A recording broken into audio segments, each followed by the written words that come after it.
Assalamualaikum warahmatullahi wabarakatuh. Perkenalkan, nama saya Gatri Jaya Silva dari kelas Rugby MGT 2. Pada kali ini saya akan menjelaskan materi apa yang telah saya dapatkan selama 15 pertemuan di mata kuliah Manajemen Pemasaran dan Berusaha 1, yaitu dengan dosen pengampu Wan Laura Hardilawati. Saat kita ingin memulai suatu usaha, ada baiknya kita tuh lebih tahu latar belakang kita membangun usaha tersebut, terus alasan kita membuatnya gitu.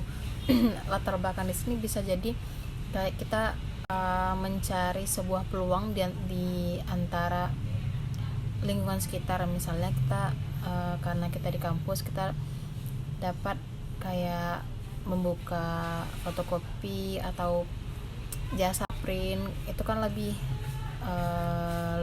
ya kita lebih bisa membaca lingkungan sekitar untuk memulai suatu usaha tersebut. Terus yang kedua adalah itu alasan kita mengapa memilih produk tersebut. Kita memilih itu pasti ada tujuan dari kita sendiri. Misalnya kan kalau kita membuka, kayak contohnya tadi, kita membuka suatu fotokopi. Nah, sesuai nggak sama waktu kerja kita dengan waktu kuliah kita? Apakah bisa bebarengan, atau misalnya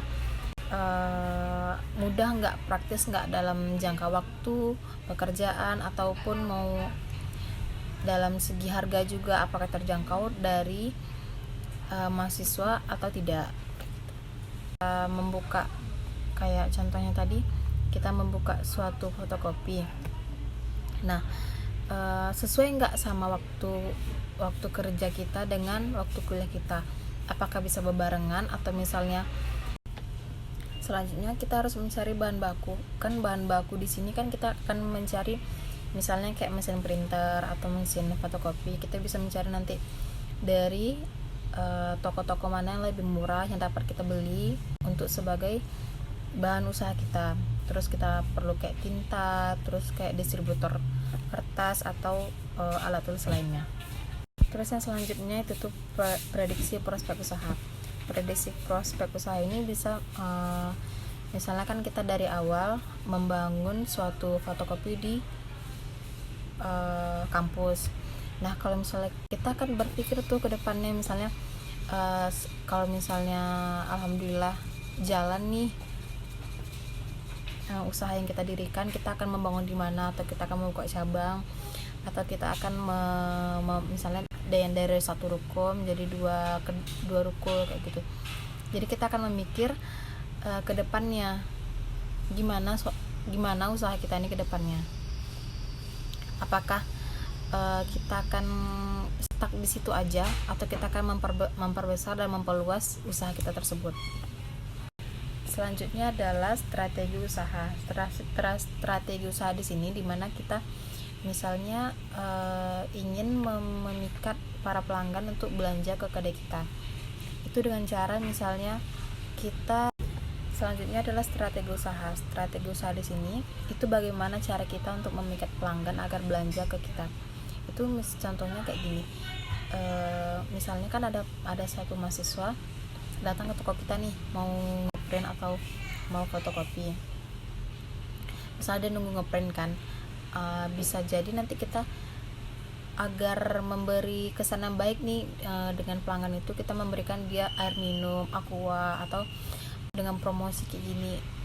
Misalnya dia ngeprint banyak, kalau misalnya ngeprint banyak nanti dia dapat pena atau pensil kayak gitu. Jadi itu lebih kayak pelanggannya lebih kayak senang gitu belanja ke kita. Jadi dia pun nanti bisa juga menarik teman-temannya agar belanja ke kita juga. Itu merupakan strategi usaha dalam membangun usaha. Contohnya itu fotokopi di kampus. Target perkuliahan saya agar selesai tepat waktu yaitu yang pertama, serius dalam melaksanakan perkuliahan dengan baik. Dalam arti itu saya pada perkuliahan online maupun offline, saya akan tetap hadir, walaupun kadang saya dalam bekerja pun, kalau misalnya online kan saya tetap datang, absen, dan minta izin kepada dosen yang bersangkutan. Terus pandai mengatur waktu antara jam kerja dengan jam kuliah. Yang ketiga, menyelesaikan perkuliahan dengan tepat waktu, insya Allah selama 3,5 tahun. Selanjutnya, pandai menjaga kesehatan dan mengatur jam istirahat yang baik. Sekian yang dapat saya sampaikan, lebih dan kurang saya mohon maaf. Assalamualaikum warahmatullahi wabarakatuh.